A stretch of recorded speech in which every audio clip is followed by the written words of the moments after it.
And this is significant. Focal area of red discoloration in the soft tissue of the back of the head, the occipital region. He said the etiology is unknown at this time. He said the body was received after the initial autopsy. He said the body had marked decompensation. Composition. He said decomposition. corona incision of the scalp, brain removal, Y-shaped incision of the anterior torso, and he talked about the organs being removed as is common, accompanied in the body in the Why would he do this? cavity. Right. And exactly. that when you have an autopsy, the organs are removed from the body and they're dissected and examined. And then they're Why would you put say back this? in a bag within inside the body. So when they're buried, their remains will all be with them. This was a shit show. A shit show. All right. We are talking, unfortunately, about the independent autopsy on Nolan Wells. Okay, folks. This was done on I believe it was exposed today, but it was done on July 10th. This was the second autopsy. It was done on July 10th in Washington, D.C. Okay. This was funded by Colin Kaepernick. All right. Because the Wells family wanted a second autopsy done independent of the Mississippi autopsy. Okay. And of course, you just saw that was Crump, Benjamin Crump, the attorney, the racial grifter, along with Al Sharpton. And he was going over the autopsy. So we're going to go over the results with you all in English. Okay.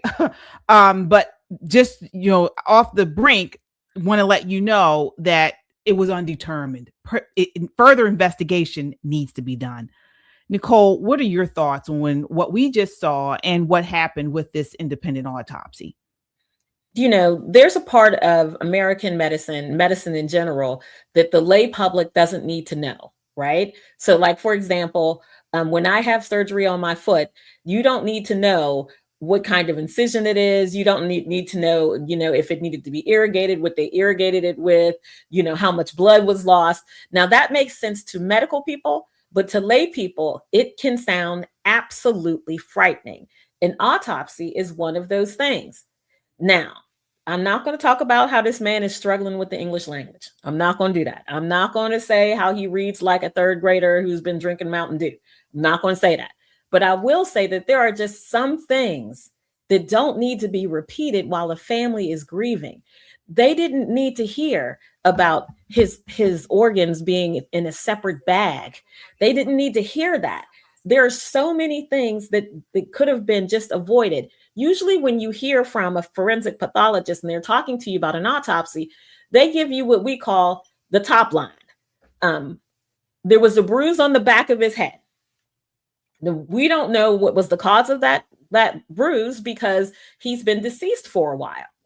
That's what he was trying to say as he was reading very technical language and made it sound so gruesome that even I, and I'm sure Shelley, people who hear this kind of jargon, medical jargon all the time, it made it seem grotesque to me, just the way he said it. So it left a really bad taste in my mouth. It made me feel even more sorry for this young man's family to even have to hear those things. You hear the audible gasp from the NAACP members who were present for that.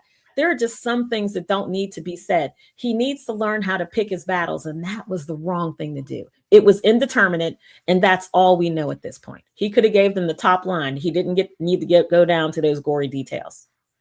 Yeah, I mean, what is it with these people hiring these people that just don't, they sound as if they don't know what they're talking about. We saw the same thing in the Carmelo Anthony case. Shelly, what are your thoughts here?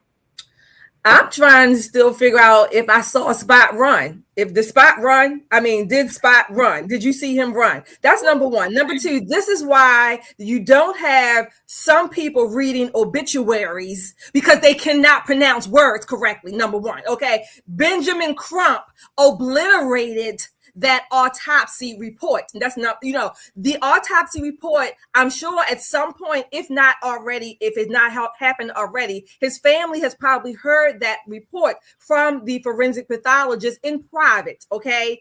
Benjamin Crump, not only does he not know how to pronounce the word, I mean, goodness gracious, it was as if he was butchering and cutting up Nolan again, okay? He doesn't even know what he read. Really, he doesn't know. Has no idea, and it was not for the public. The fact that they're doing that at the NAACP, it's further proof that this is all for show. Okay, I felt like I was one of the jurors on My Cousin Vinny with the stuttering lawyer. That's how I felt. Like, I mean, I knew what he was trying to say. I can imagine, just knowledge based what's in that report, how it reads. But this is why you don't have some people reading aloud to you. Read to yourself. Yeah. Well, let's talk about the core conclusions of this report. So, as far as the cause of death, it's undetermined. It's pending further investigation. As far as the manner of death, it's undetermined. Again, pending further investigation. So Mitchell, who it was the forensic pathologist, explicitly reserves the right to amend his opinion with additional info. All right, but we're still waiting for the full state autopsy records, the toxicology report, which we talked about a couple of days ago, and so on. And so what has happened now with this independent report are the circumstances of entry into the water, the body position. All of this are still, they still need to be figured out. All right. So he did say that they can't rule out intervening non-accidental factors. All right. So basically they can't rule out foul play based on what was examined. All right. Now, the back of the head piece that he butchered. Okay. They found red discoloration in the back of the head. So during the layered posterior neck dissection, all right, a 12 by 8 inch focal area of red discoloration was found in the deep, soft tissue overlying the back of the skull. All right, the medical term for that is the occipital. Is that correct? It's the occipital region, the back of the head. Back of the head. That's it. Yeah, back of the head. Right. Okay, again, the cause or ideology of this is unclear, but there was no associated skin lacerations or skull fractures. None of that was found. Okay, but I mean, what are we talking about here, folks? I mean, again, this was just so poorly done. It was at the NAACP. All right, they're still trying to infuse race in this. All right. Take a look at this next clip. This is Benjamin Crump again in clip 2. I'm sorry, in clip 1. The roles were reversed, and there were 3 young black 18-year-olds, and there was a white 18-year-old who was with them, and he ended up dead. We don't believe that those young black men would not have been interrogated to the full extent of the law. We believe that it would not have been a choice whether they were going to cooperate with law enforcement if their lawyers and them were going to cooperate. No, they would have been held until they gave answers. They would have been held until they explained the cell phone in their possession. They would have been held until their cell phones have been examined. And so whatever you would do, had the roles been reversed, we want you to do the same thing for Nolan Wells. It's terrible. It's terrible. Now, many of the things that he just said, have been either debunked or they're still investigating. Okay, what he talked about as far as the cell phones. All right, they are still investigating the phones. Okay, and what happened with text messages, if or when they were deleted. All of this is still being investigated. All right. What else was there that he mentioned? Some people were talking about an argument that they claimed occurred between the family. I'm sorry, the friends. Okay, that has been debunked. All right, multiple witnesses closer to the events, one including a friend of Nolan, Transceston Shepherd, said it was himself. It was he who was yelling, get off the boat. All right. Also, Javon Williams, another friend of Nolan Wells, confirmed that the altercation happened, but it did not involve Nolan. So that's been debunked. Okay. But I mean, this whole racial putting that, infusing that into this whole thing is not helping anything. Is it, Shelley? No, not the racial angles. Of course not. That's all for Al Sharpton and Benjamin Crump's benefit. That's for their pocketbooks and their accounts. That's it. And let me say again, I said this, I think, last week or 2 weeks ago when we first started talking about this. I don't blame this family at all. As a mom, a dad who lost their son, certainly unexpectedly, possibly tragically, maybe an accidental death. I don't blame them at all. They are grieving, and their grief has been or is being exploited. That's what is being done. That's what's being done. Again, I said it at the time. I think it was a gracious gift that Colin Kaepernick or whomever is paying for some of the expenses. I think that's just called grace and a gift, a blessing. I don't blame this family. Some people may, I don't. That's my position. However, the fact that the investigation is and should still go on to some of the debunkings or other corroborating pieces that may or may not pan out, we just don't know yet. We don't have any, the autopsies, like you mentioned, are not conclusive. They can't rule in and they can't rule out. So that means that there is more information to be gathered. Should those young people, I don't know at what stage of the investigation or how many times they have been interrogated yet, but absolutely those young people, as a matter of fact, not just the four friends, all other people that were on that island during that weekend in that party, maybe some of the people in that one clip that we've seen when there were like 30 or 40 young people out there, all of them need to be questioned. I don't know if they have or have not, but that certainly is a legitimate course for this investigation to go. Benjamin Crump and Al Sharpton are exploiting this family and this situation. And the issue that I have, Nicole, as you mentioned, Shelley, is there is an investigation going on. Can we admit that? We're not seeing Al Sharpton and Benjamin Crump do that. Okay, they're rushing to judgment, and as we can see, they're rushing to faulty judgments, and it's being exposed. Okay, whereas you have the medical examiner in the state who are working on this.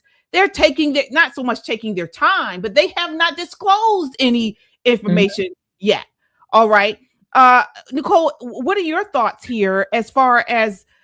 I don't know. I mean, I'm not blaming the parents, but I feel like, and maybe they have mentioned and said more, but I feel like they need to get in front of this and push back at what we're seeing the NAACP and Al Sharpton and Benjamin Crump, put out into the atmosphere as far as this racial narrative and the autopsies and things.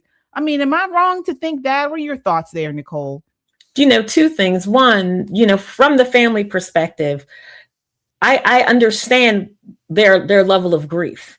And I understand that they'll take answers any way they get them, especially answers, at least from their perspective, that points to something bad happening to their child to explain away his absence. And if it comes from the face of Al Sharpton, if it comes from the face of the Mississippi coroner's office, for the family, it doesn't really make a difference. This is why I'm saying, and I agree with Shelley, that these two people, Crump and Sharpton, are predatory. They're preying on this family. The reason why they're at an NAACP situation there is so that they can continue that GoFundMe, so they can continue to raise money. They need more money to come in. And of course, Colin Kaepernick was being gracious, and what's his name? Tyler Perry was being very gracious to help cover some of these expenses. Because if I were uber wealthy and this is the same story and they needed help, I would help them. I would absolutely help them bury their child. I would help fly his body from Mississippi to New York to be examined again. I would cover that cost. What's it cost me? A dinner out, trip with my friends to give this family some comfort. Now let's set that to the side and listen to what he actually said when he was giving those talking points. What he said, and this is the problem I have with these so-called civil rights attorneys, is he was saying flat out that Black people and white people get different kind of justice in the United States. Now, if this was 1930, he'd have a point. 2026, no, sir. No, sir. If those were 3 Black boys on that boat and a young white boy was killed or died, murdered, whatever the circumstances it may have been, turned up dead, those Black boys have the same rights as these white kids to lawyer up, talk to who they want to talk to. You want my cell phone? Where's your warrant? You're going to have to follow the law. These these young white boys belong to families too. And their families are going to protect them just like you're trying to protect Nolan. So just because a young Black man is dead doesn't mean nobody gets any rights until you get the answer that you think you want. Not the truth, but the answer that you desire to get. The reason why he stumbled and fumbled over this autopsy report is because it didn't say what they wanted it to say. What they wanted to hear, what there was blunt force trauma to the front or back of his head, there was some kind of stab wound, there was something that would explain away this death. The truth of the matter is we may never know what the last few minutes of Nolan's life looked like. And that's got to be excruciating for his parents. But from a public standpoint, we have to draw the line with these civil rights attorneys, not only at their predatory ways, at them saying that the law doesn't equally apply to Black and white people, regardless of the crime. That is where we have to draw the line, because it's not true. You've watched enough cam videos to know that for yourself. Right. Absolutely. But again, and I mean, my heart goes out to the family, the friends, everyone that is involved in hurting and grieving the death of Nolan Wells. But I don't know. I feel like, why are we seeing so much of Al Sharpton and Benjamin Crump? Here they are at the funeral. All right. This is clip 7. Thank you, Lord, for the beautiful 18 years that you blessed us with him. Thank you for the joy he brought not only to our family, but also to his friends and everyone in the community whose lives he touched. Nolan had such a gentle, calming spirit about him. He had a way of making people feel seen, welcome, and valued. He could lift your confidence with just a few words and make you feel like you belonged. If you ever had the privilege of meeting our son Nolan or calling him a friend, then you experienced a glimpse of God's love through him. All right. I mean, why are we seeing them up in front and center at the funeral? Yeah, it just seems weird to me. And first, again, I want to say this is tragic.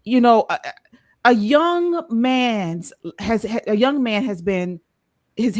died. Okay, and my heart goes out to that family, the mother and the father who we saw there.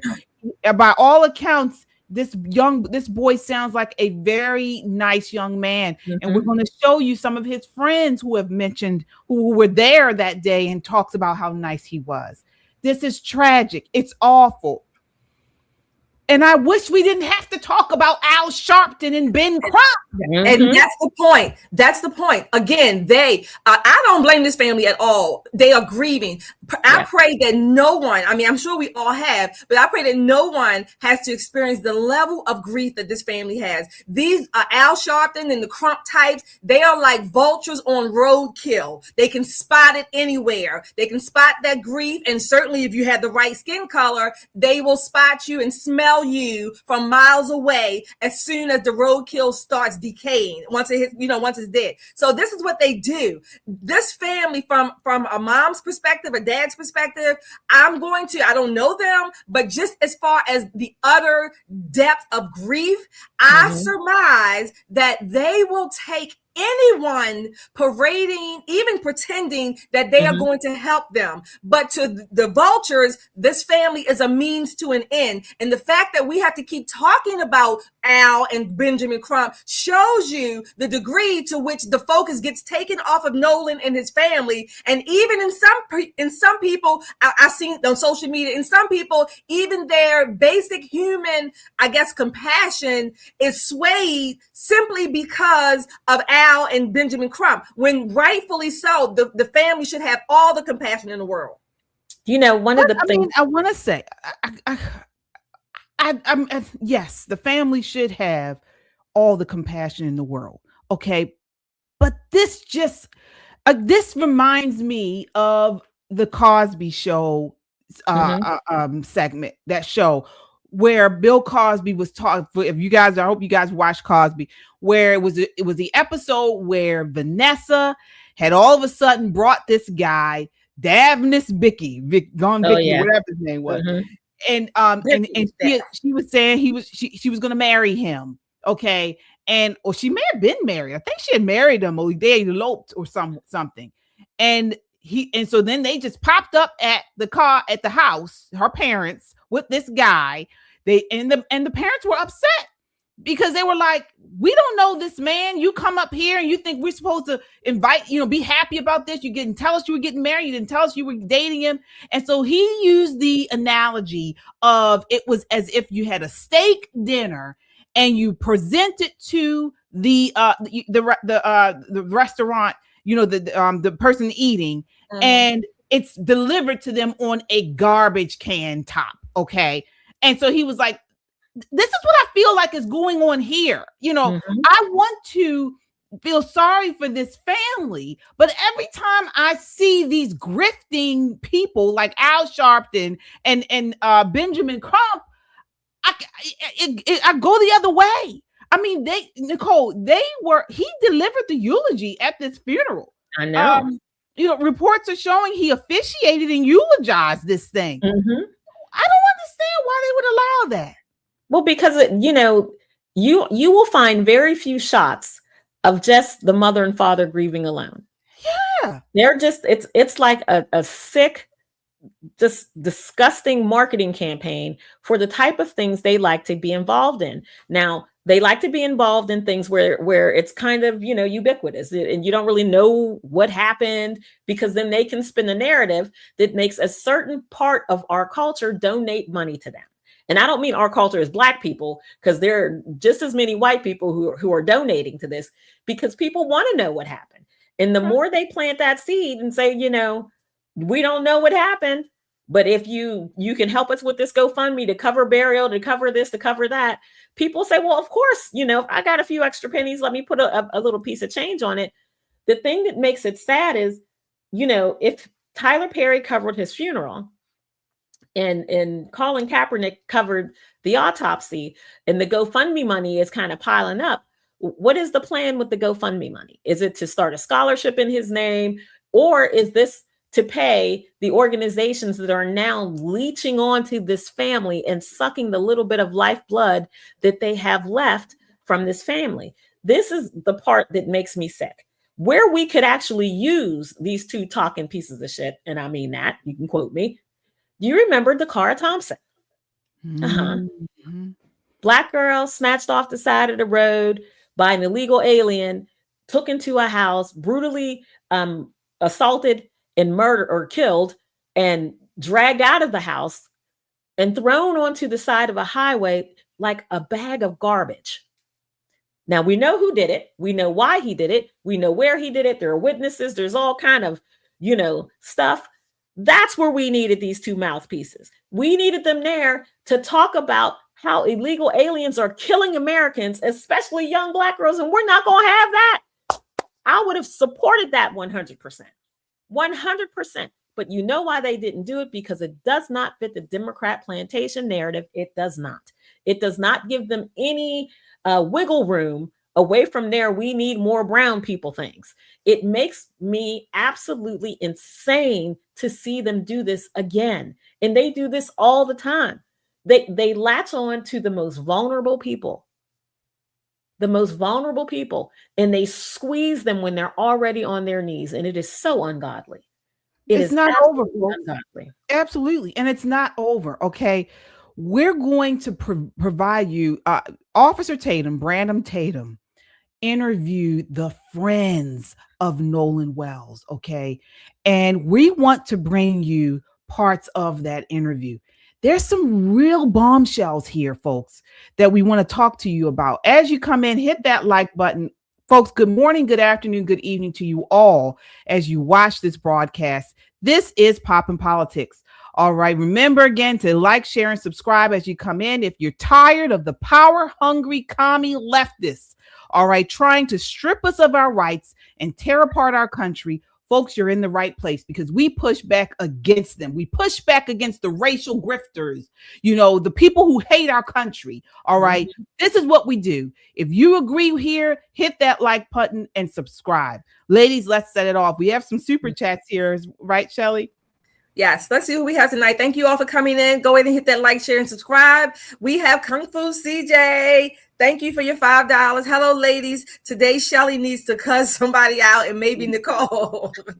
Thank you, Kung Fu. All right, Kung Fu's back again. Brandon Tatum went to Mississippi, and he said he left his phone on the boat when he went to the island. Talking about Nolan. Okay. Yeah. Thank you all. Hit that like, share, and subscribe. Look, we have over 300 people watching, but we are not up there yet. Hit that like, share, and subscribe. Hit the notification bell so you'll know when we go live. But tonight, you are in the right place. We are Poppin' Politics. Poppin' Politics here on Right Now with you. Absolutely. And folks, again, make sure you share this broadcast. We want to get to a point where we have 1,000 people here watching live. All right. Rallying against the left and against these anti-American people. So share this broadcast, share it on your social media.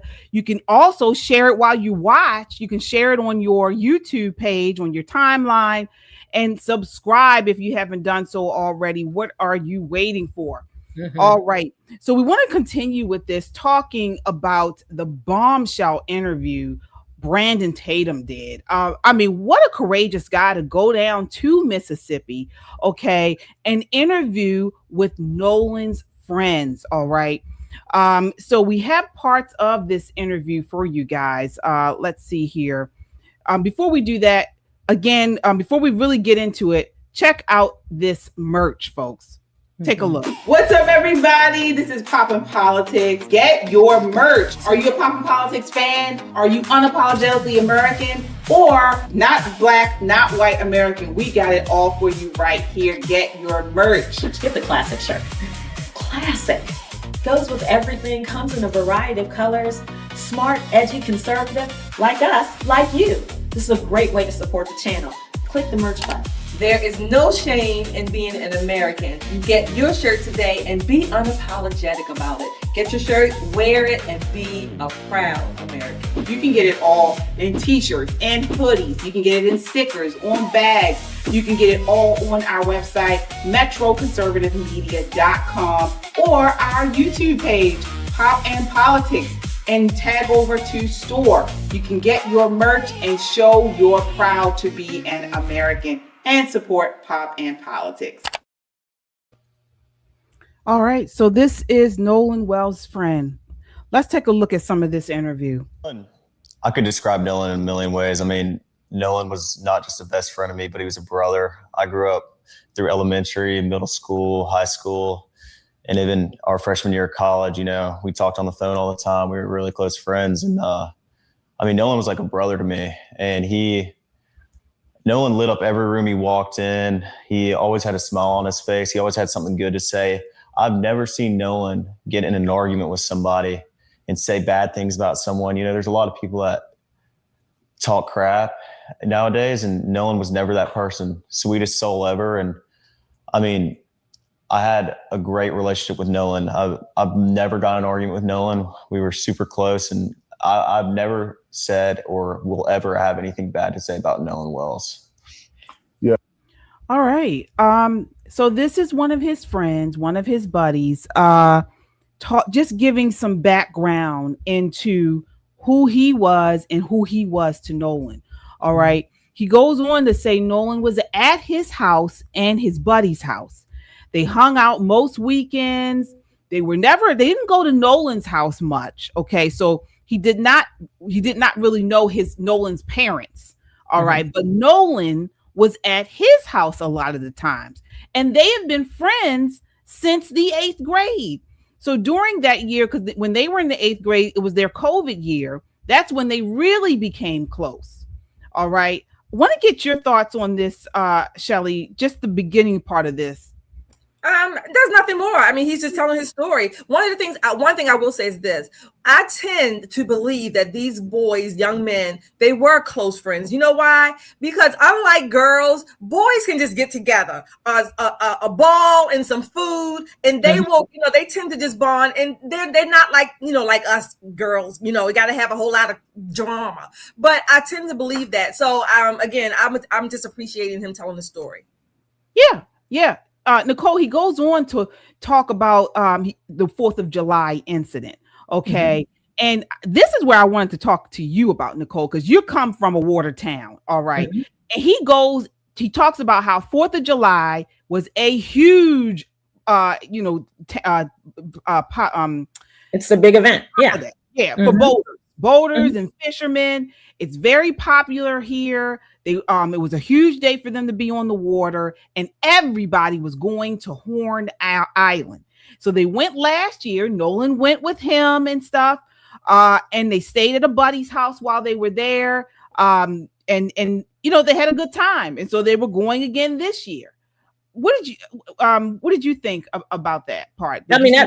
That speaks of, small town America. Just to be very honest with you, not everybody has like an urban area with, big skyscrapers. Some of us have the river. Some of us have the bay. Some of us have a lake.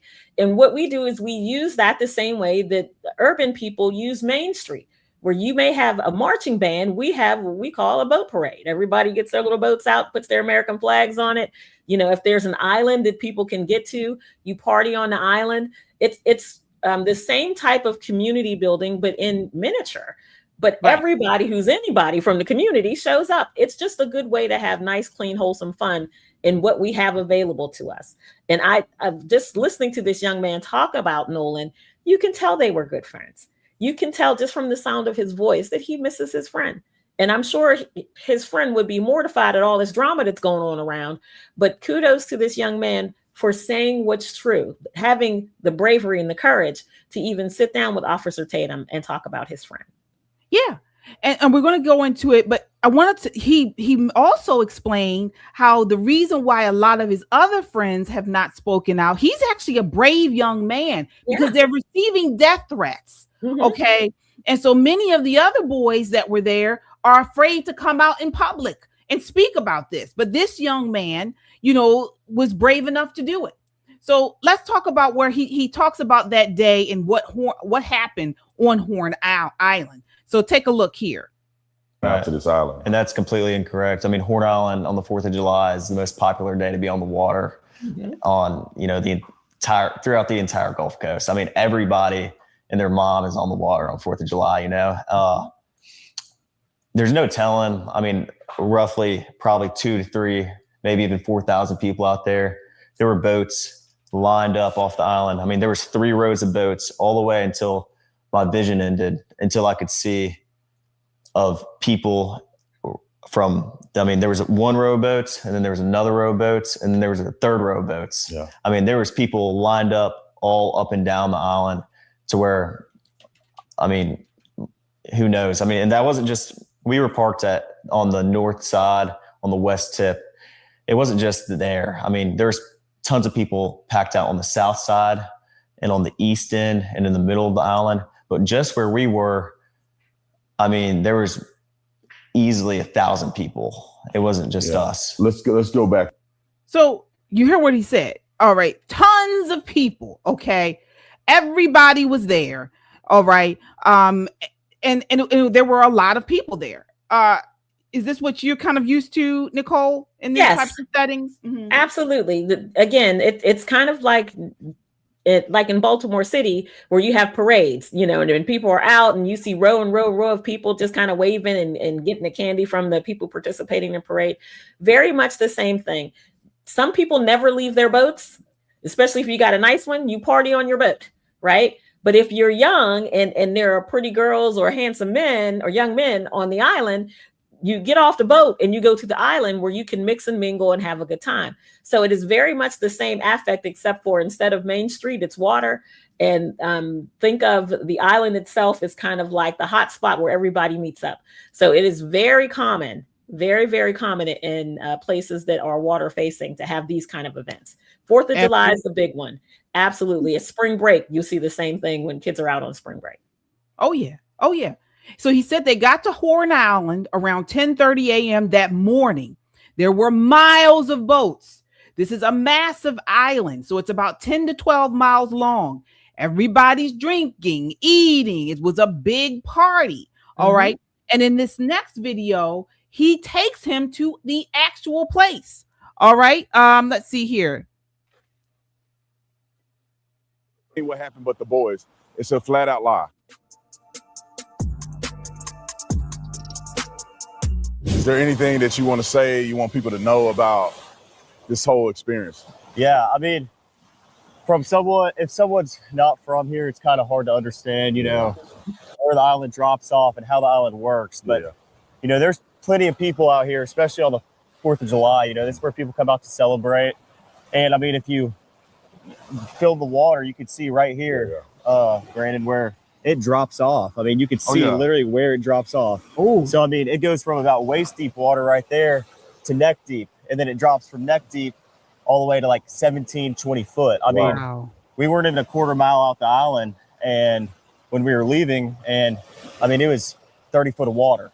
Yeah. So I mean, if we're walking towards the east right now, but if you walk down to the west, that's where the west tip of the island is, and that's where the current picks up very, very bad. People talk about the phone situation. I want to, because the way you articulate it, I just walk in the water with my pants. I mean, they're wet. You can tell right away that if you're hanging out in the water, it doesn't appear, in my opinion, that you would have your phone on you. Is that typical for people to have their phones, or? No, I mean, people come out here, especially on the 4th and, you know, Memorial Day, like, you know, days like that, they come out here to celebrate, and people get on the water to be off their phones, first off.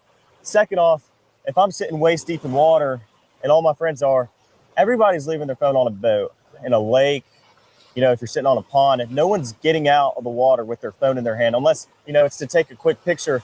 But most of the pictures taken on the 4th of July were on the boat.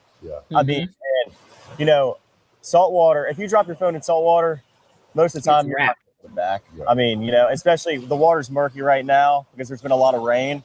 You can't see, the visibility isn't good. The water isn't clear like it was last year around this time. And, you know, like no one has their phone though, usually. I mean, unless you're crazy, I'm not walking around with my phone in my hand and then walking around Horn Island, you know. How many people left the phone on the boat? Was it just his phone when y'all left, or I mean, other people have phones on the boat? Absolutely not. Like there was at least, well, I rode out here on a different boat, like I told you, and I grabbed my phone when I left the Palm Beach to get on the boat with Triton. I mean, to get on the boat with Wyatt because we were having, you know, boat issues. And when I got on the boat, there was phones everywhere on the console. I mean, everywhere. Like, I mean, there was everybody's phone that was sitting around the boat was on the console. Like, we had phones that we didn't even know whose they were. All right. So let's talk about, does this make sense to you ladies? Yes. Absolutely. You get off a boat. I mean, I can even suspect that some of them, once they got closer to the beach area, they probably jumped off the boat to maybe take a little swim in the more shallow water. Leave your phone on the boat. I don't know. I'm just speculating. So again, we don't know. Accident, tragedy, harm, whatever. I don't know. But this all sounds reasonable. Well, it sounds normal. You know, again, this is not like where, like, if you go to the wharf in DC and they've got slips for you to put your boat, you know, you get as close as you can. But even some parts of our river, you can walk up, you know, to your forehead on the sand. There's water, of course, but it's walkable. You can walk out and you can jump off a boat and just walk in. Of course, you're still going to get wet. It's going to be a little bit higher than waist deep. So you don't want anything valuable in your pocket, like an iPhone. You definitely don't want your iPhone in your pocket. And a lot of people leave not only their iPhone, but if they have, you know, paper money in their pockets, that you leave all your valuables, you stick it in your boot, leave a boot on a boat. Or if you're a lady, you got a handbag or a backpack. This is what you do. Even when we're in Garrett County and we're riding the pontoon boats, you know, the boats with the big balloons on the bottom that kind of float around, everybody puts their stuff stowed away so you don't lose any of your valuable things. So I really wasn't worried about the phone thing. I was more concerned the way they described him being left on the island until someone who was actually on the island described what was happening. And then that made sense. But I think what you said earlier, KJ, is very important, that these kids are getting death threats. You know, I'm sure their parents are getting all kinds of threats and all of that. They don't want to be that kind of involved in that. Nobody wants to be the guy that says the wrong thing, puts his foot in his mouth and wiggles his toes around and causes a firestorm for everybody. So I don't blame their parents for protecting them. I know I would do the same. I would absolutely do the same. Exactly. And as you mentioned, you brought up a very good point. He mentioned in part one of this, and we have that, that how when they came to Horn Island on 3 separate boats, okay, each boat had, I think he said, like 10 to 20 people on each boat. All right. When they got to Horn Island, it was a huge party. So he was like, you know, what boys do, you know, I know this personally, when they go off, because here we have Ocean City, Maryland, they go down there and you meet all kinds of friends. You don't really, boys aren't like girls, unfortunately. You don't stay, they don't stay with the group they came with all the time. When they get there, they may meet people that they went to, you know, high school with, or they may meet people that were on their sporting team and they hang with them. You see all kinds of people because boys they know everybody. All right. And he said that's what happened. So he said when they got to the island, he sort of lost contact with Nolan. Nolan went on what he wanted to do, and he was on what he wanted to do. Okay. And I mean, folks, we got to stop racializing everything. You know, these are boys that were friends. White boys and black boys were friends. It's just sick the way we racialize so much stuff and push negative connotations and attributes on people based off of their race. It's really sad. Let's hear a little bit more of what he says here. You know, and people just leave their phone, especially when people are drinking. You know, there's plenty of phones on the boat. Everybody's phone was on the boat. I never saw someone in the water that day sitting with their phone in their hand, scrolling on anything, or even having this picture of myself or of someone else. Not what it was on the 4th of July. So, like, how dense was it with people here? Well, I mean, you look at all the videos, you know, that are spread out online, and a lot of them, you know, you can't believe what you see all the time online. You know, you know that better than anybody. But, I mean, there was boats lined up all the way down the island, and there was rows. There was a first row, there's a second row. This is where people want to be. This is where people want to come out, hang out with their family and friends. And people say that you guys just left Nolan behind. I've seen reports of people saying that you just left him. I see reports of people saying that you asked him to get on the boat. You told him to get on the boat. He didn't. What's the truth in that? Well, Wyatt was having boat issues and the bilge wouldn't pump. So the bilge is basically a pump that releases water from your boat when water comes in. So I opened the back hatch and there's water up to the batteries. And that is obviously not good. There's water almost coming over the transom, which is where your motors sit, and which is the, by the stern, like in the back part of the boat. So obviously we were in emergency. The boat, we're trying to save the boat. It's not like we didn't ask Nolan or we just left Nolan. Nolan decided to stay on the island with the girl that he was with, and the girls witnessed that too. Yeah. Go. I'm glad you cleared that up, because I think it's important for people to have the context of like what it was on that day, what happened, what didn't happen, and the beauty of all of this is that you guys have evidence to prove that. Of course, you asked Nolan to come on and different things like that. So you saw it, Shelly. What are your thoughts there? Again, what he's saying sounds normal. It certainly sounds, I guess, reasonable, if that's the word, but it doesn't. He's just describing what happened. Again, this is part of the, I guess, investigation. The fact that Nolan may have chosen to stay.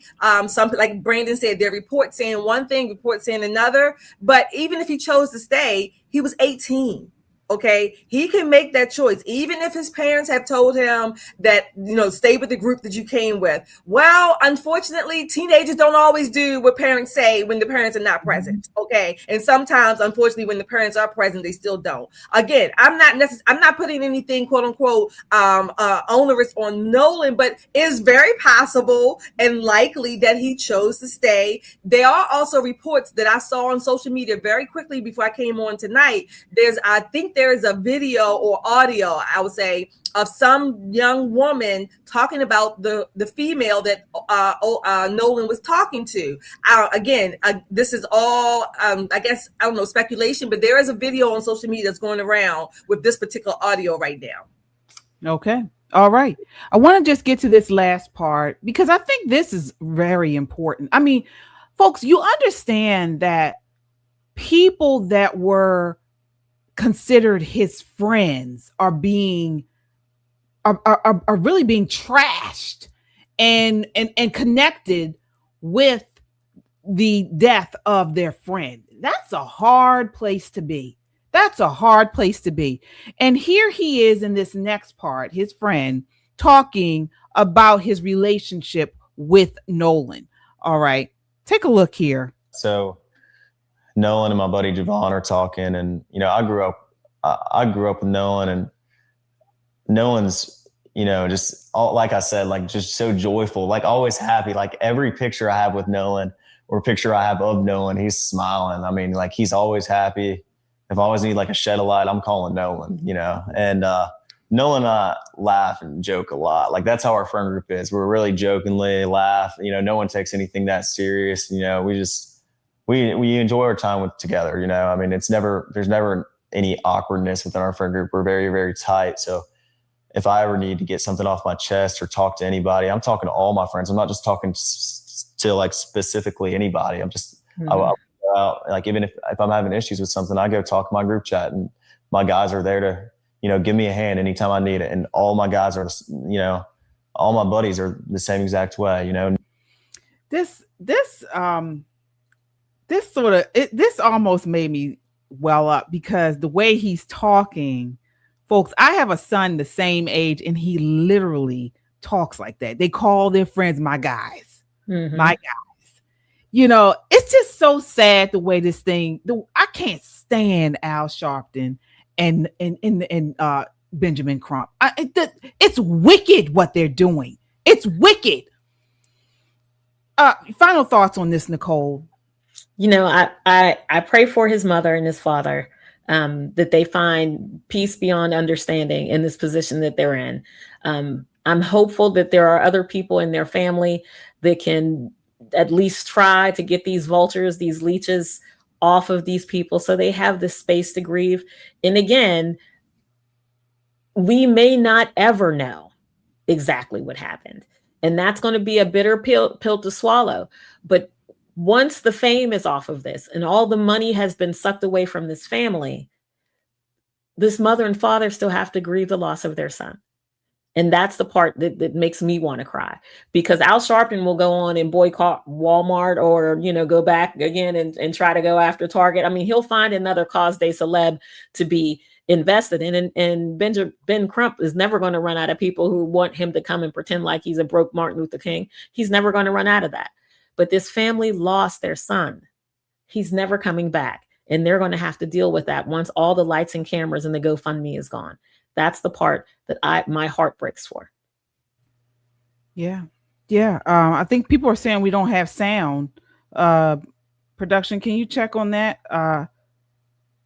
Some people are saying they have sound. So we'll see. But yeah, I agree with everything you just said. And we pray that, again, that, the closure comes. The closure comes. The answers come. And God grants them peace. I mean, absolutely. Yeah. All right, folks, sound off in the chat. Let us know what you all think. Are we overreacting? Do you believe there is a space or a reason Al Sharpton and Benjamin Crump are needed in this case? Or do you think that they are, in fact, grifters, they're leeches, and that they are preying on this family all for money? Sound off in the chat. Let us know what you think. We really want to know that. All right. And folks, please, again, we are small, channel here. And so your super chats go a long way in helping us stay online. We don't have we're not grifting like the Sharptons and the Crumbs. We don't have the NAACP money, GoFundMes and all that, but we want to get the word out. We want to push back against them because they're not enough. I feel there are not enough people that look like us pushing back against the grift and the racial grifting of people like Al Sharpton and Benjamin Crump. So, all right. Speaking of the racial grift, folks, I mean, Jasmine Crockett has sunk. She has hit a low that I can't even believe she can hit. What she did in the congressional hearing today is below anything a person in Congress should be doing. This is clip 3. Welcome to the Republicans' White Pride rally disguised as a congressional hearing. Oops, it might be uncomfortable. Okay. Let's try again. Yeah. Chair. Welcome to the Republicans' White Pride rally disguised as a congressional hearing. It might be uncomfortable for some people on this committee to hear about the true history of America, and I hate that for them, but facts are facts. And it's a fact that there is a violent, exclusionary, discriminatory, sexist, and racist part of American history, where our indigenous populations were forcibly displaced from their land, where thousands of Black people were unjustly lynched, where Black people were denied the right to vote, and they still trying to do it today, where women needed their husband's permission to open a bank account, where people with disabilities were routinely excluded from schools, workplaces, and public life, where 4 little Black girls were murdered by the KKK at the 16th Street Baptist Church, and a lot of this wasn't that long ago. What? This was a hearing on rewriting. The title of it was Rewriting American History, Examining the Smithsonian's Efforts to Reshape the Past. It was a House Oversight and Government Reform Subcommittee on delivering on government efficiency. Shelley, what is she talking about? I have no idea. Jasmine is on her way out. So she's trying to throw everything in the kitchen sink plus some, okay? She's going to overload the sink, the dishwasher, and everything else. That's what she's doing on her last hurrah on her way out. I have absolutely no idea why this was important, except I guess she was trying to point out that the Smithsonians and all these museums are trying to rewrite history and exclude this part of American history. I guess that's what she was doing. But one of the things she said about the 4 little Black girls being murdered by the KKK. She forgot to mention that was the Democrat Party. That was the KKK, an arm of the Democrat Party. She didn't say that the same party that she is proudly, a part of, the same party that continues this day to race hustle, to keep Black people, the same people that she claims that she wants to support, to keep them ignorant, illiterate, in impoverished positions, financially illiterate. Certainly, that's what she wants. The same Black people, Democrat Party, that wants to keep Black people in these little, I guess, collectives, I'll call them, so that they can block their votes, or at least they can path out or map out the votes that they want them to do. Same thing that she's talking about, but she's failing to look at I'll put the blame where it needs to go. Jasmine Crockett, I can't wait for January 2027. I don't like to rush the year. I like to enjoy every season. I like the 4 seasons, but I cannot wait until the winter of 2027, January, New Year's. We're going to party like it's 1999, like Jasmine was never on the scene. Yeah. Nicole, I mean, I've never even met a Klansman. I've never seen in person a Klansman, but she talks about it like it just happened yesterday. What are your thoughts, Nicole? I had the distinct displeasure of meeting one. He actually showed up to a speech I was giving, and I won't tell you what part of the DMV I was in, but he showed up because he assumed that I was a white woman, because he heard that the vice chair of the Maryland Republican Party was giving a speech. So he showed up.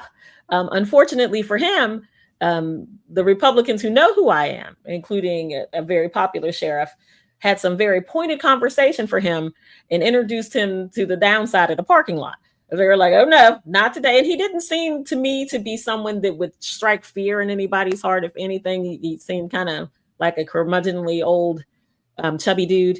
But all of that aside, it's not the boogeyman that she's making them out to be. Jasmine is auditioning. She needs a job.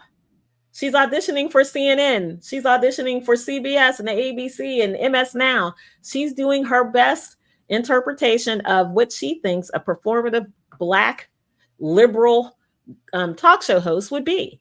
Now, Abby Phillips, she is not. She's not going to sit there plain as Jane and let people talk over her. But she does give you the willies and the yuck like Joy Reid used to, right? Mm-hmm. Maybe she's the younger version of Joy Reid with more hair. You never know. You don't know how these 24-hour news cycle shows are going to stock up. I will say this. She gets more and more repulsive the closer and closer she gets to her last day.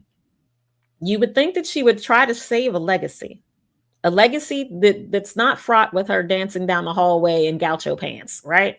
A legacy that's not fraught with half-truths and race baiting. Maybe do a little something that she can be proud of, and the people from South Dallas can be proud of, because this ain't it. This is not it. And how about tell the truth, the whole truth? Okay, the U.S. ended slavery via the Civil War. Okay, and there were more white majority Union Army members who fought for this than Black. Okay, all right. Post 1865 amendments, like the Civil Rights Act of 1964, it was bipartisan with a stronger GOP support than Democrat. Okay, I mean, what she's talking about it's not data supported. It's not supported by data. All right. But what is supported by data is what this hearing was about. The Smithsonian critique, which is actually legitimate. And we talked about this when this Smithsonian stuff came out, how they had these exhibits on whiteness and white culture. Okay, the infamous 2020 talking about race portal. Remember that, where they said that values and aspects of whiteness were hard work. All right, individualism, self-reliance. You know, the nuclear family, they said, was part of white culture. It was crazy. It was crazy. All right, we talked about this, at length. You remember that, Shelley? These exhibits that the Smithsonian had? Yeah, they did. They went on, I guess, a DEI diversion for a while. And so, again, the whole point of the Smithsonian is all the different museums. They're supposed to show history, period, whatever it is, not their little twisted versions of what they want it to be or just what they didn't like. The whole story. That's why they are in place, the Smithsonian, to do that. Jasmine Crockett, and along with the Ben Crumps and the Al Sharpton types, all they focus on is race, skin color. And for the life of me, for as much as they focus on it, please tell me why Black people are still at the bottom of the socioeconomic scale, that these people claim that they're supposed to be fighting for all of these injustices, but they don't do anything to better the classes or the masses of Black people that they claim to purport. Again, I will do my alliteration. Progressive policies pulverize the people they purport to protect. Every time, mark it down. You can put a bet on it and you will win. Yeah. I mean, the exhibits that this hearing is trying to, defund and get rid of and trying to talk about, they were disgusting. I mean, really was. It was a heavy focus on the founders and the slavery ties. They had a Benjamin Franklin exhibit criticized for overemphasizing enslavement over his contributions. I mean, it's like it was so top heavy on slavery and not about, there was actual good things that happened during the founding. All right. It was a lack of major dedicated exhibits on the founding fathers, the Declaration of Independence, the Revolutionary War. None of this stuff had any heavy emphasis. It was on the opposite end. And this is what they're talking about. Yeah. The thing about the Smithsonian's, when you go to the museums, and each museum is kind of, you have of the Smithsonian of Art, you have the National African American Museum. So there are a bunch of museums, and you kind of get in where you fit in. Most people go to Air and Space because it's very cool. It's incredibly cool. There's lots of things to do. If you have children with you, it's really cool. But if there's one particular museum that doesn't fit what your version of history is, here's just honest to God truth. Walk the 3 blocks to the next one. There's a little something for everybody. But what we cannot do is allow someone else's political leanings, the curators of the museum's political leanings, to dictate the truth of American history. Yes, we had some ugly stuff that happened early on. Like many people, when you first get started in things, you break some eggs. Eggs are hard, right? Everybody feels some kind of way. Whether you were an oppressor or you were oppressed, everybody's got a little bit of hair in that, right? But as we've moved on, some people just refuse to push forward. They want to continue to live in the strife and the agony and kind of beat everybody else over the head with it for their own personal gain.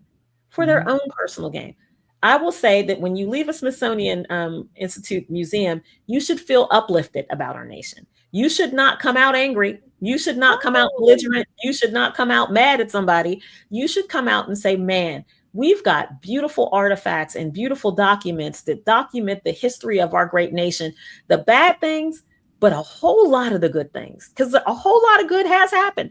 250 years haven't all been bad.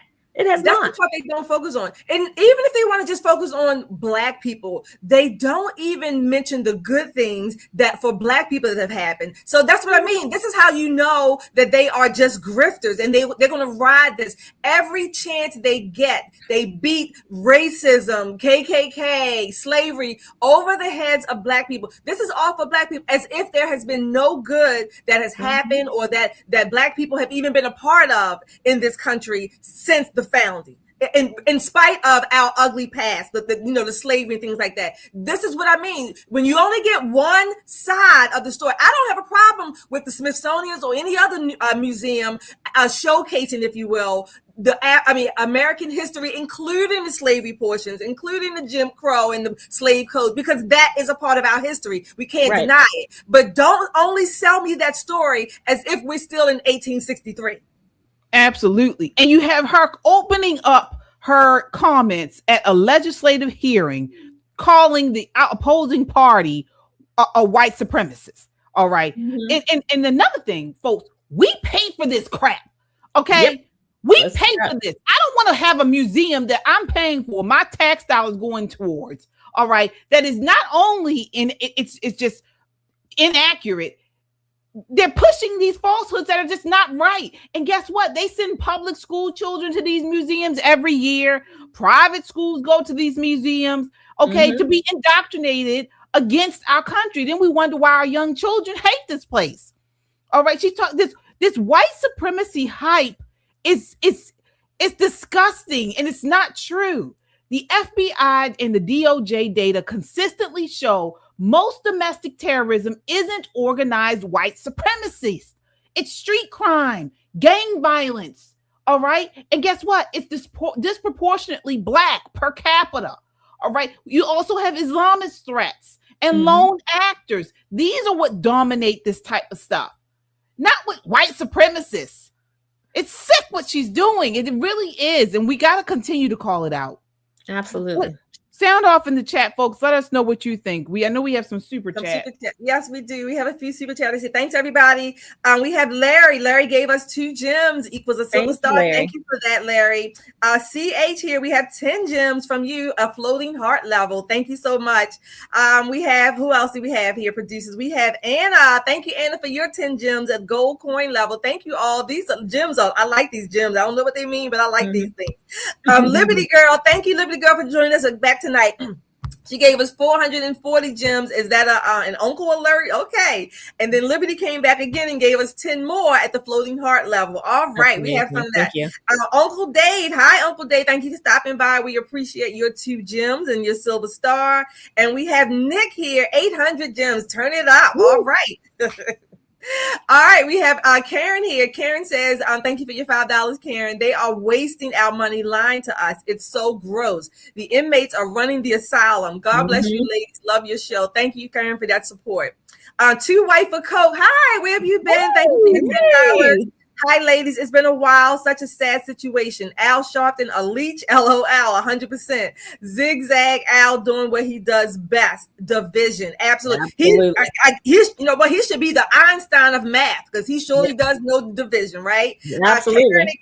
Karen, thank you, Karen. Where's my trailer trash museum? Where's my trailer trash museum to go to? LOL. Thank you. Penelope, thank you for your, I think that's Canadian or Euro, $23.99. Thanks, ladies, for helping to break the spell cast upon our people. Light bulbs are coming on, and you are proving that we are not as dumb as they think we are. We love you. Thank you so much, Penelope. I like the way you spell your name, Penelope. That's a nice spelling like that. Thank you all for your super chats. Hit that like, share, and subscribe. Hit the notification bell. Again, go to our website, metroconservativemedia.com. Also, don't forget, we have merchandise. Let us know. Take a picture of the merchandise that you get and we will showcase you here and give you a shout out. We have one more here from our faithful Kung Fu CJ. He says, amen, KJ. You ladies continue to bless us. Thank you, Kung Fu CJ, for all that. Thank you all for your super chats. Keep them coming, but hit that like, share, and subscribe while you're waiting. Absolutely. All right, folks, we got more for you. Okay. Again, Jasmine Crockett is annoying, but guess what, folks? The Democrats are imploding. Oh my gosh, they're eating their own.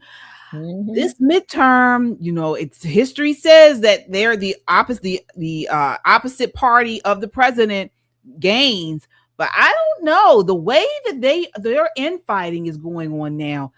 I don't know if they're going to win more House seats or more congressional seats in Congress. Here in this next clip is Rahm Emanuel, who, as of right now, is a contender for president on the Democrat side.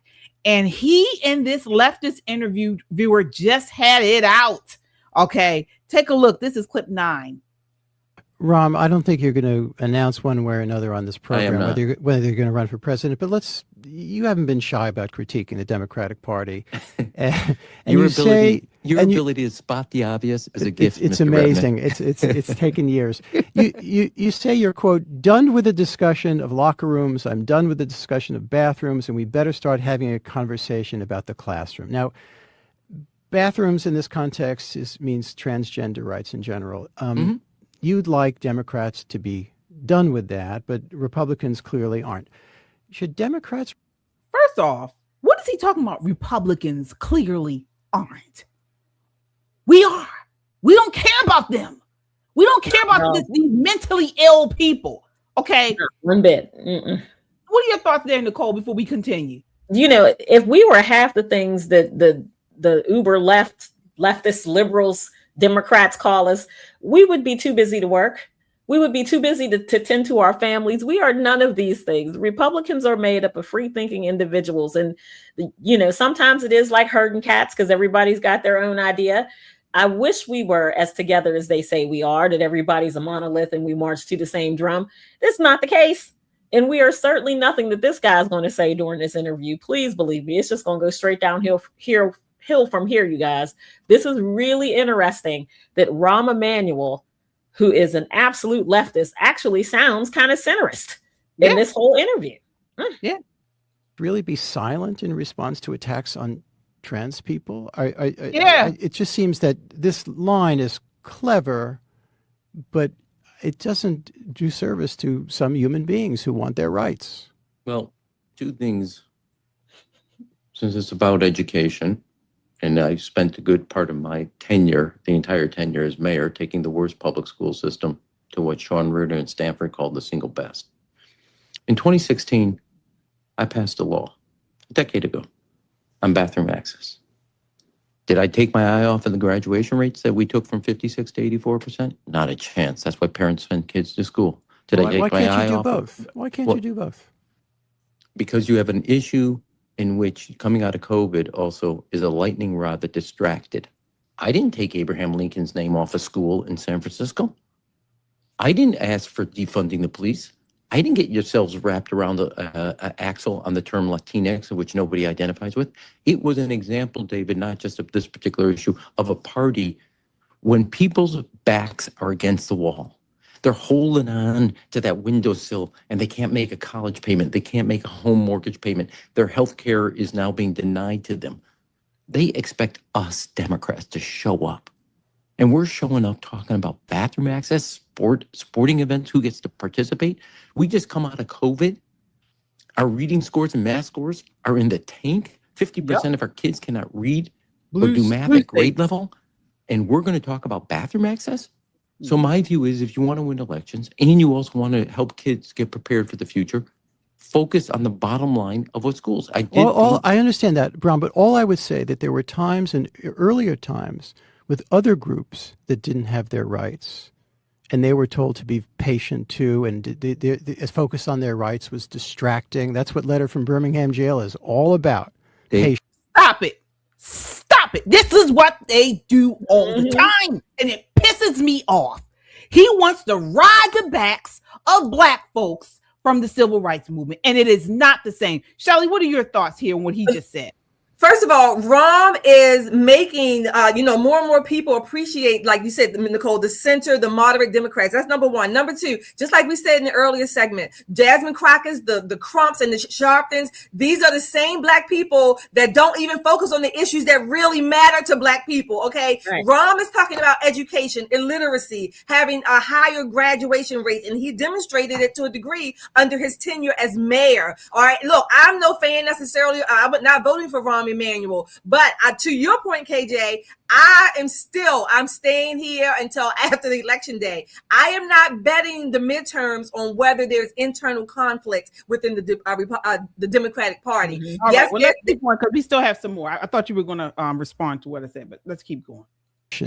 Okay. Versus urgency. Well, as a country, we proved we couldn't do it. Because you haven't told me and asked me a single question how to get 50% of our kids. Get there.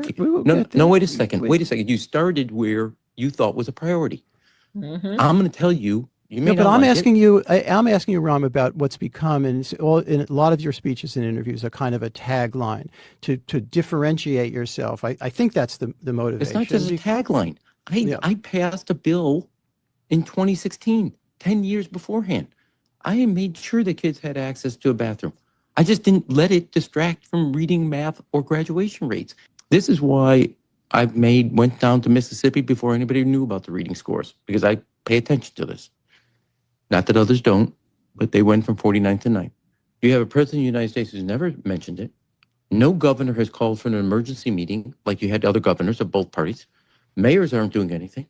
You don't have a Department of Education, and people have accepted failure when and 50% of our kids can't read in third grade level.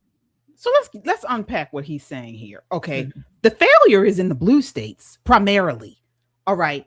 that's where the failure is, because of people like that reporter who want to focus on the trans and environmental issues and don't want to talk about or focus on the things that matter, like putting more money back in our pockets by not heavy taxing and feeing us out the wazoo like they do in these blue states, okay? Like targeting the education system instead of talking about bedroom rights and who's screwing who. Get back to math and reading in your state. That's the issue, Nicole. And I gotta get back to this because it really pissed me off. What do you think about what he said? Because the left continues to try to do this. They want to tie in civil rights of Black folks to the trans rights. Right. What are your thoughts there, Nicole? This is the same thing. When I tell you that brown is the new Black, queer is the new straight. They've taken our culture and turned it upside down. It's like they've played a very intense game of what if anything could be anything you wanted it to be. And all of these weird ass ideas came up and they said, okay, well, great, we can do that. This man is pushing culture instead of education. And when you hear Democrats talk about schools, they're not talking about the children and they're not talking about education. They're talking about teacher salary and pay in the union and culture. These are the two things that they talk about when they talk about education. This is why their panties are in a bunch about the Department of Education, because that's typically where these culture ideas would be forced on school systems. If you don't have LGBTQIA and trans kids allowed to use the bathroom of their choice, then you're in violation of federal law. That kind of thing would come from the Department of Education. It's not going to come out of Trump's Department of Education, make no mistake, the little bit of it that's still standing because it's being dismantled.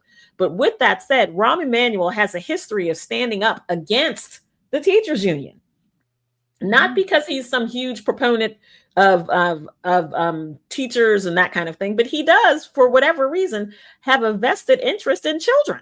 He really has. And I don't like him as a person. I didn't like him associating with, the Barack Obama administration. I got issues with him. But on this one point, we do agree. COVID didn't help any child. No kid came out of COVID better than they went in. It was devastating. And what we see now, and these kids are starving for any kind of socialization. When you see these huge teen meetups and people are like, well, we didn't do that in our day. That's because we saw each other 8-9 hours a day, 5 days a week. We didn't want to meet up on the weekend. We didn't want to be in another school situation all weekend. But these were kids who were robbed of years and were sitting in the house with their parents if they had parents at home. They were robbed of that socialization, and now they're overcompensating. And for a large part, I think Rahm is right. The Democrat Party is paying attention to the wrong things. Absolutely. And the data shows it. The NAACP score declines showed that between 2019 to 2024, blue states were hit the hardest. Okay. So states that put these draconian COVID rules and regulations on when we were going through the scamdemic, like California, New York, Illinois, New Jersey, they have a bigger remote learning loss. They have bigger remote learning gaps, especially in poor districts. All right. Then you look at places in states like Florida and Texas, where they had very strong recovery and less loss overall. Shelly, what are your final thoughts on this? Yeah, the data does continuously show that. One of the things, speaking of education, which Rahm, he alluded to, he's talking about Mississippi. Mississippi deserves a shout out because in their education, they have gone, I can't remember it was very high, a poor ranking to like one of the top 10, maybe 20 school districts across the country, if you will. So they have improved in their reading, their math, graduation. I think their policy is now that they do not graduate students or to the next level if they can cannot read, write, and perform the state assessment test. So shout out to Mississippi in the South, okay? Again, the same Mississippi that Benjamin Crump and Al Sharpton want to use as a backdrop for the Mississippi burning of 2026. So that's what they're doing. But you're right. Again, these policies, the Democratic Party, they do not focus on the policies that actually will help the same people they claim to be helping. And again, all the internal conflict, I appreciate Rahm, challenging the people in his party, all these other blue dog Democrats, but they still have a problem on their hand because believe it or not, many of these DSA, Marxist, Islamist types are winning lots of primaries across the country. That's why I'm staying here until after the election. I'm not betting on their internal conflict. And we still need to get our message out. And that's how you all can help us out there in chat land, liking, sharing, and subscribing to this channel, sharing these podcasts, because we have, as what's his name, Paul Harvey used to say, the rest of the story that you won't hear in mainstream media. You won't hear it with the general lefty media type things like that, but you will hear it here. Absolutely. And speaking of what the mainstream media continues to ignore is, folks, Trump was right again. New Jersey has just admitted to thousands of non-citizens that were added to the voter rolls. Take a look. This is clip 4. Serious software error in New Jersey's motor vehicle system led to the improper voter registration of what we believe to be roughly 6,600 people in our state.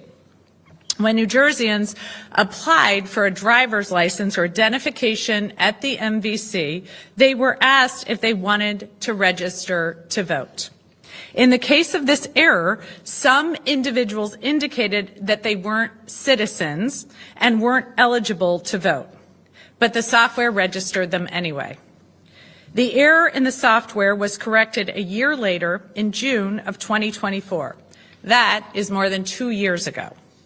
I learned of this last Wednesday, and I immediately ordered my chief counsel to launch a comprehensive investigation. Currently, the Division of Elections is working to ensure anyone who is illegally registered is removed from the voter rolls. Initial analysis shows that fewer than 400 newly registered individuals voted in an election due to this software error. All right. So let's get into this now. Recently, I believe they were the IDEMIA, who works with the New Jersey Motor Vehicle Commission, has pushed back, I believe, and said that is that the case? It's a software database, a software company that they contracted, that New Jersey contracted to transfer the data to the Board of Elections through the MVA. All right. So they're pushing back, saying that there was not, well, if there was a software issue, everything was transferred to the New Jersey Department of State Division of Elections, which ultimately was responsible for verifying eligibility to vote. So they're pushing back against this software issue. Absolutely, because the buck stops with the state boards of elections. They have the voter rolls. They're supposed to do the verification and clean up the rolls. So this, I think it's more than 6,600. That'll probably come out 5 years from now, right? That's number one. And more than 400 that they know of have voted. I think it's way more than that. But these are these government systems. The boards of election, they are ultimately the owner of who votes. Okay. The DMV. So apparently, again, first of all, illegals, these are illegals, non-citizens as they call them, that are signing up or registering to have a vehicle, a driver's license. They're not even citizens. So as soon as you ask that, they ask you that question. So the default seems to be, if you say, yes, I want to vote, or register me, if you don't choose a party or an affiliation, it seems to be that the default somehow or another always benefits the Democrats. Explain that to me statistically. But it always goes in that direction. Now we have these bureaucrats, these elected and appointed leaders coming out. Oh, it was the software. Well, guess what? You all approved the software company. The software is input with the data that you all want to capture. And at the end of the day, at that back office, at the boards of election, you're supposed to say, oh no, this person cannot vote, or this person is illegal, whatever the case may be. It's a fraud. To make it simple, it's a fraud. It's a scam. It is a monstrosity, certainly a travesty of our election system. And guess what? Last thing, it ain't just in New Jersey. Oh no! Oh no! It's not. But we have the mainstream media and the Democrats all making excuses for why illegals were voting. Take a look at this. This is clip 5. Office for a full year now, they have not come up with any of this purported evidence of voter fraud. You guys are in search of something that there's been no evidence exists in New Jersey. Well, so that was Abby Phillips a couple years ago saying, oh, why are you guys talking about voter fraud? You haven't brought up any evidence. Now, fast forward to yesterday, where all this broke, or this week, we have evidence, and here she's saying this. Is double checking its voter rolls tonight after a software error added 6,600 non-citizens to the voter rolls. The suggestion that this is fraud suggests that these people were trying to vote. Sometimes what happens is that when state systems are incorrect, people receive information and they are confused. Where some people who are ineligible to vote are not aware that they're ineligible to vote. I do think whether it is widespread or not matters. I do think that the numbers actually matter. So now it wasn't widespread. It wasn't enough to change the election. Nicole, what are your thoughts here? This is the tip of the iceberg, and they cannot blame the software company. The software company is doing what it does. It collects microdata and it sends the data to the Board of Election. The Board of Election is the fail stop. They're the last person, the last group that looks at that data before this person becomes an official voter. But listen, I can make this all go away very easily. Won't cost us a dime. Stop giving illegals driver's licenses. In fact, you're going to save money. You'll save a bunch of money. Again, if we want these people out of our nation, and what you hear Democrats saying is, well, yeah, some of them need to go, but it's so inhumane. Well, let's do this the right way. We'll starve them out. No aid. That's food stamps, no Medicaid, no Section 8 housing, none of that. Absolutely none of that. No bank accounts, right? No driver's licenses. You know what they're going to do? They're going to go to Canada. They're going to go somewhere else that hands out free things like we do. They tell you over and over again, the reason why they came here is not to chase the American dream, it's for the money. They come here to make quick and easy money that they can send home to their families who are, building their home or wherever they intend, or to help their mother. All of these things are economic. So when we choke it off, it's much, much easier to solve, and we'll be saving a ton of money. Absolutely. You're welcome. It's very easy. You're welcome. I got 2 things. One, folks, don't let them fool us. All right. If there were 400 votes, if they're saying it was 400 votes, it's really 4,000. Okay.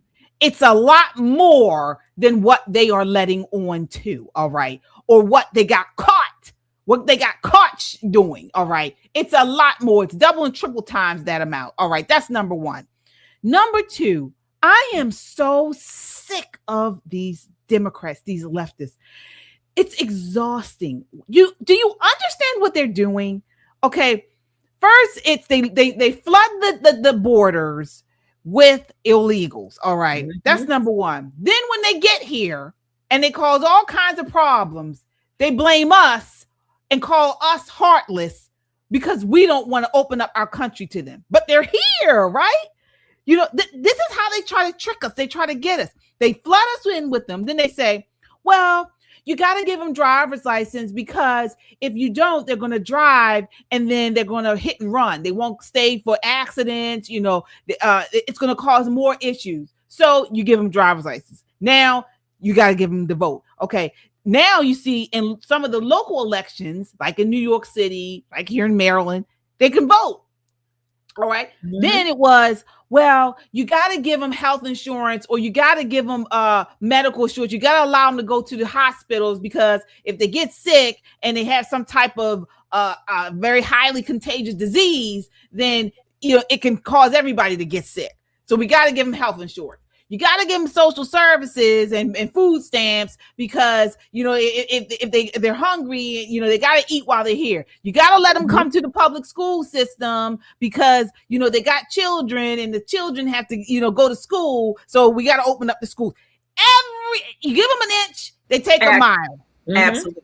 Absolutely. And you give them the inch, they take the mile, like you said, and the bureaucracy gets bigger. The Americans are paying more, not only financially, but giving them licenses. Some of them have CDLs, and we've had major traffic accidents with Americans being killed on the roads because these people still don't know how to read the English language. So again, no matter which way we turn, they want more from us. They want blood from us. And then they want us to be compassionate about the blood that we're giving. It's all a scam. This is why I started calling COVID the big scam-demic. Well, let's throw everything in there now, because as the bigger the government, the smaller the people. Dennis Prager.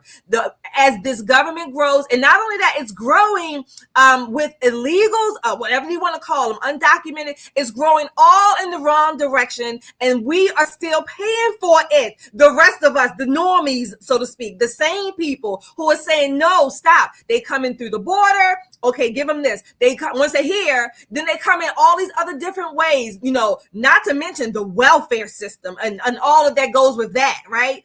It's a fraud. It's a scam. And ultimately, it is undermining our rights. Again, our birthright, our God-given blessings as Americans. Again, I got to throw in my little punchline, because I'm going to keep writing this. Thank you, Roberts, Kavanaugh, and Coney Barrett, that now any damn body, lottie-dottie, everybody can just be an American, and we got to pay for it, okay? That's what they're doing. They are eroding and eroding us as Americans, undermining our country, our Constitution, because ultimately, they don't give a damn. They're going to be whatever you want to call it, globalist, whatever, but the rest of us still have to be here and contend with this foolishness. Absolutely. And folks, it's not just us talking about it. These people are told to come here and get on the welfare system. And this is what they're told to while they're in their countries. Don't take our word for it. Here is a Somali refugee calling out his own community over how they're told to defraud our systems before they get here. This is clip 8. There are much deeper issues. I've moved into the U.S. And in Maine about 11 years ago. And basically the first question that members of my community asked me which tribe, I belong to, and when I mentioned, so I fell into that category. So there's a deeper tribal rivalry going on in the community, much larger than anybody can actually imagine. And then interestingly enough, even though I spoke very good English, one of the things that I was told to do is go find a discounted housing section 8, which I didn't know what actually it was. And sign up for all the other community benefits within the government or the state. And my response was, I'm actually here to work and build, basic and become part of the American fabric, which is pretty much what I've been working on for a while. I'm incredibly fascinated by what you're having to say, so much so that I'm sorry to interrupt, but I just want to clarify. So when you felt that pressure and you were told to go join, public welfare programs once you moved here, where was that pressure coming from? Are you saying who it's like told cultural, you? like neighborhood, like neighbors telling you this is what you should do? How were you pushed in that direction? Well, it was coming from the community that actually thought that was just a way of life, right? I instead of being asked about what kind of school I want to go to, what subjects I would love to study, and those interesting conversations weren't there at all. And my response was, can we do better things? Can we as a community actually integrate. And let's listen to that word, interestingly, because that had got me a huge backlash. This is many years ago that many people thought, no, let's not talk about integration.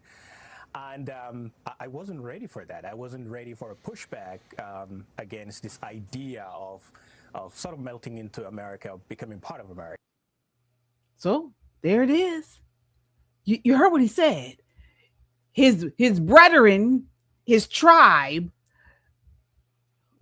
tell them as they come over here, give them a whole long list. All right, this is what you got to do to get on social services. This is what you got to do. This is where you go to get housing. This is the school. Probably on that list, contact Ilhan Omar, the Darth Sith of Somali. Okay, she'll get you where you need to go. Here's where you go to con the America on a business. These are all the places you go to use up the red, white, and blue. Nicole, what are your thoughts? This whole thing makes me sick. Mm-hmm. It makes me sick. You know, I don't want him here. I don't want him here. I don't want his cousin, his mama, his daddy. I don't know what kind of chain migration brought him here. I don't want any of them here. I don't. You know, no one likes a traitor. No one likes people who play both sides of the fence. So hear me out on this. This mysterious they told him how to milk the system. Mm-hmm. As he says, many years ago. So he's been here for many years. I'd like to know how much of the system he milked before this newfound, let me tell you how it's really done, has descended upon him. Nobody likes a traitor. I don't want him here. I don't want him here when he first came here. I don't want him here now. I don't want any of his tribe here. I don't want the warring tribe here. I don't want them here. Their refusal to assimilate being the least of my concerns, but his loyalty to his tribe instead of to our nation is the reason why that war-fighting age man should not be in our nation. We have got to do better. We have got to do better. We are breeding our own demise. We have got to stop this foolishness. Breaks your heart. Shelly, what are your thoughts on it? You heard what he said?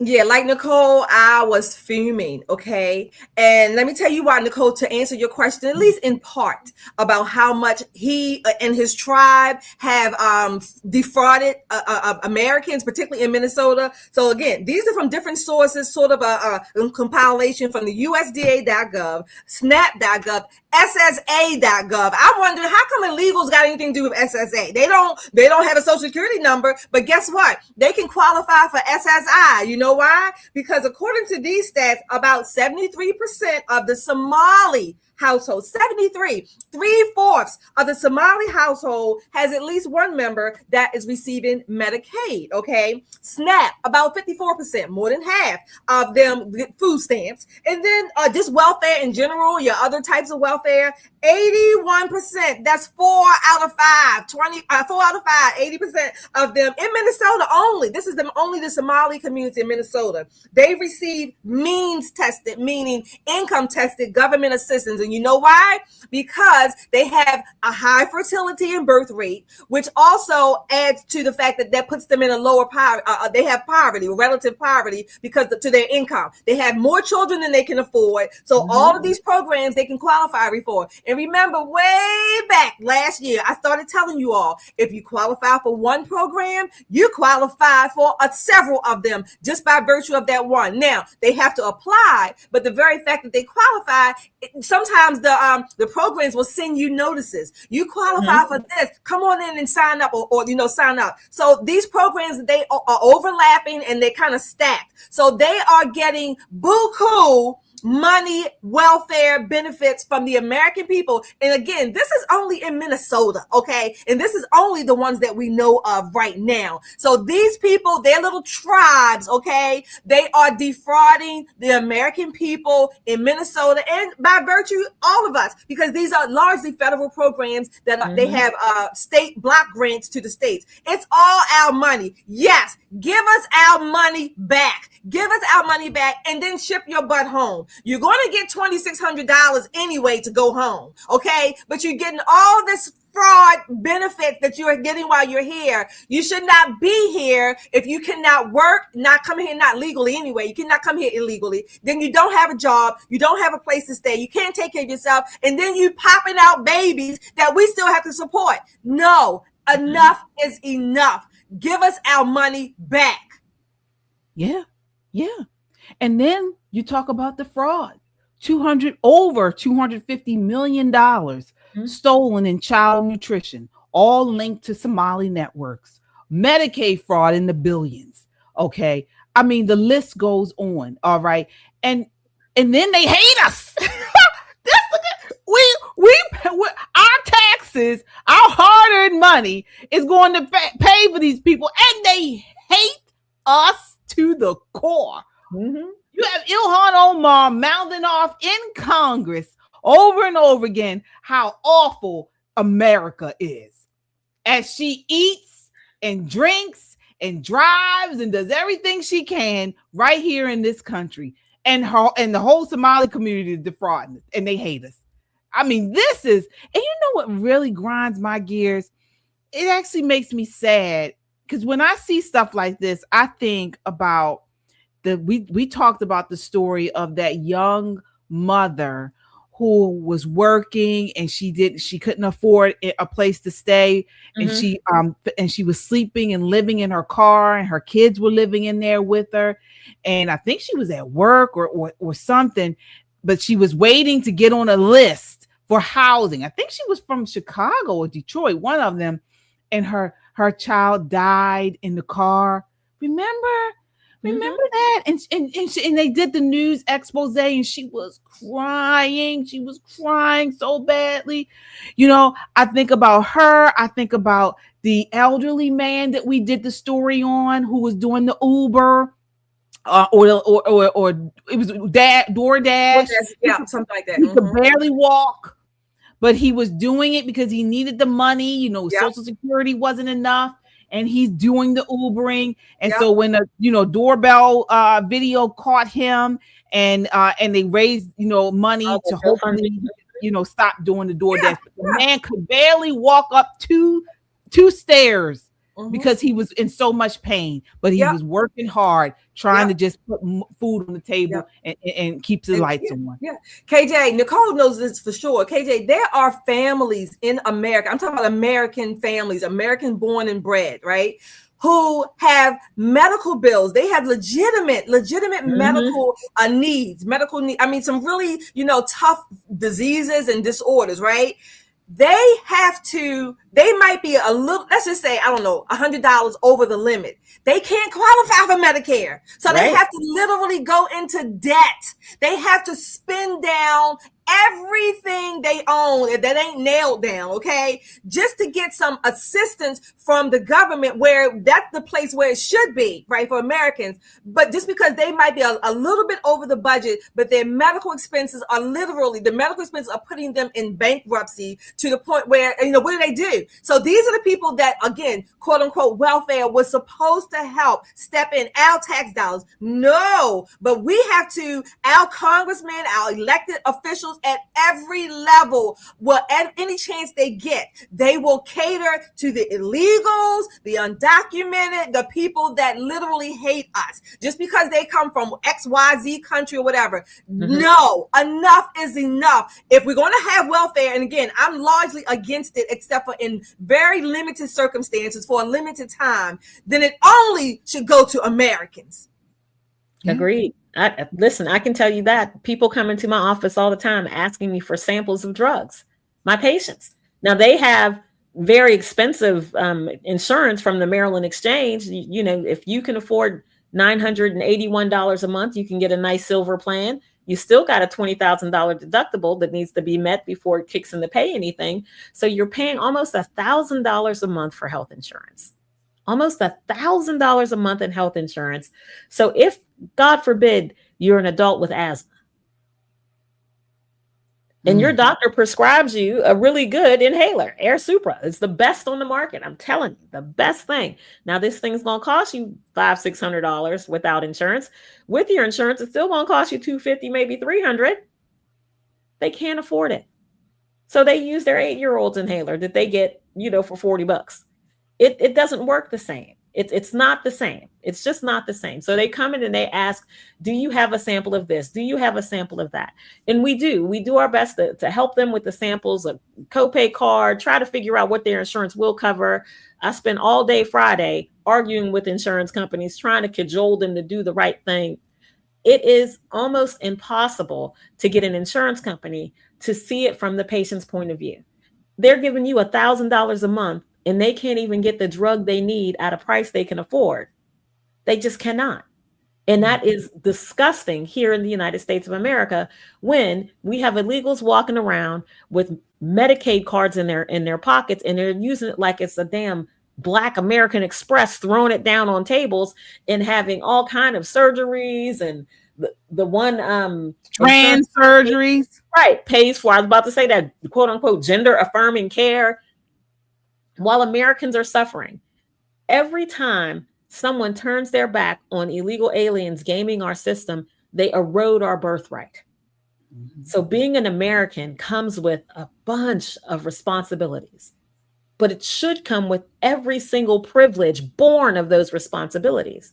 What we have here are people who skipped all of the responsibilities but want all the privileges. We can't continue to allow that. I will say this: America needs a class action lawsuit. Yeah, we ought to sue the hell out of this Congress. We ought to. We ought to. And people say, oh, you can't sue them. I think we could. I think we could, put our heads together and at least raise enough hell that they understand where we're coming from. Because every dollar they snatch out of the coffers is a dollar that's not going to an American who needs it. And that is how they erode our birthright. And it is disgusting. Absolutely. Absolutely. Folks, sound off in the chat. Are you as upset as we are? Are you as upset? Do you feel like your birthright is being stolen? Okay. Let us know what you think. Sound off in the chat. All right. Before we go, we got to talk about this Florida mother, an American. This Florida mother of 6 passed away on Saturday after jumping into a river to save her 4-year-old son. Clip 6. Take a look. She would have did anything to save her kids, and that's what she did. That's the type of mom she was. She was a hero. She loved all her kids to death. And we love her to death too. We would have did the same thing for her. Defino De Vega is holding on to memories of his mom, Nicole Grayson, a mother who lost her life trying to save her youngest son. He says she was fishing with his little brother Saturday when one of them fell into the St. Johns River. My 3-year-old little brother, he drops, I guess something dropped in the water that he had, toy or something, and then I guess he was trying to get in. He slipped in the water deep. He slipped away in the water, and then my mom, I guess she panicked and she ran in the water and tried to save him. And mother's instinct kicking in. Without question, Grayson jumped in to save her son's life. The Volusia County Sheriff's Office says after Grayson went into the water, a witness flagged down a boater who threw life preservers to her and her 4-year-old. Investigators say Grayson kept her little boy above the water as she began to drown. The boater was able to pull the 4-year-old to safety, and a Good Samaritan swam to reach Grayson and bring her back to the boat. She was rushed to the hospital where she died. She drowned, trying to save my little brother and stuff. And he was heartbroken. And my mom, she was a strong woman. She would have did anything to keep her kids safe, and she did. She fought hard. Her family sharing these photos on an online fundraiser, saying she was caring, supportive, selfless, and always willing to sacrifice her time to make sure her children had everything they needed. Now her 6 children are left to move forward without the woman they say always put them first, up until her final breath. She was my #1 supporter. Yeah, I don't know what I'm gonna do without her now, man. It's heartbroken. Wow. All right. First off, our thoughts, our prayers go all out to this family. I can't imagine. I can't imagine it. But I'll just say this. I mean, in a culture where we talk about, victimhood and division, this is what we started out. Everybody talk, Jasmine, Crockett, Sonny Hostin are obsessed with it. Stories like this mother's remind us of timeless American values. I mean, it's nothing like a maternal sacrifice, a mother's love for her babies. All right. She's just a mom who didn't even think about the risk when she saw her baby was in danger. Wow. Nicole, your thoughts on this? I feel for these children. And not just because of the tragedy of this accident, but from all accounts, she was a tremendous mom. They had a lot of fun. She was the fun mom, and it kind of makes you contrast that with all the things you see online with the mothers who are starving their children and beating their children and doing all these things. Here's this woman who's doing the right thing and sacrificed her life so that her child may live. Of course, we'll pray for them, but I want them to know that the only thing that survives death is love. Mm-hmm. And her love is going to be with them for all of their days. And hopefully they'll have comfort. Hopefully there are other family members who can step in and keep the 6 of them together. That would be really good. And I know their minds are not on that kind of thing, but logistically, there are some things that are going to have to happen to make sure these children are provided for and taken care of. And I'm sure their family's going to rally around them. But it is so sad to have heard this news. Yeah. And the boy did survive. I see some people. The baby did survive. Yeah, he did. Yeah. Shelley, what do you? It's heartbreaking. It's heartbreaking. It's almost like a Sophie's choice of sorts, right? I got the 5 here. I got to go after the 1, and then I want. It's heartbreaking. But I thought about what we were talking earlier. Again, the race hustlers, so to speak. They never show up for where they should be used, those skills, if you will, whatever their oration and oratory skills and talents are. They don't show up for those areas. The Ben Crumps and the Al Sharptons should be. It was just in Florida, I think it was. In Florida, maybe they could use their skills to help this family, like you said, Nicole, some kind of POA, power of attorneys, and legal things to keep these children together. Set up a GoFundMe, whatever the case may be, right? Set them up so that they can stay together, have the resources they need, and even if the other family members are going to be the adults, the overseers, to help them raise and rear these 6 children from here on out until adulthood. But no, they want to be out, scamming and defrauding and exploiting people who are actually grieving. So again, it's just a waste for these types of people who do that. This is just heartbreaking. I think the baby was, I think 2 or 3. That's the one that went over, and that was the one that was, the baby was saved. I hope there's a father in the picture as well. It's just heartbreaking. Yeah. And this mom, I mean, she sounds like an incredible woman. She was a caregiver by nature. She worked in hospice care. All right. She was a woman of faith.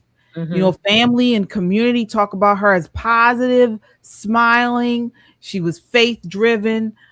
So just a really wonderful, amazing woman.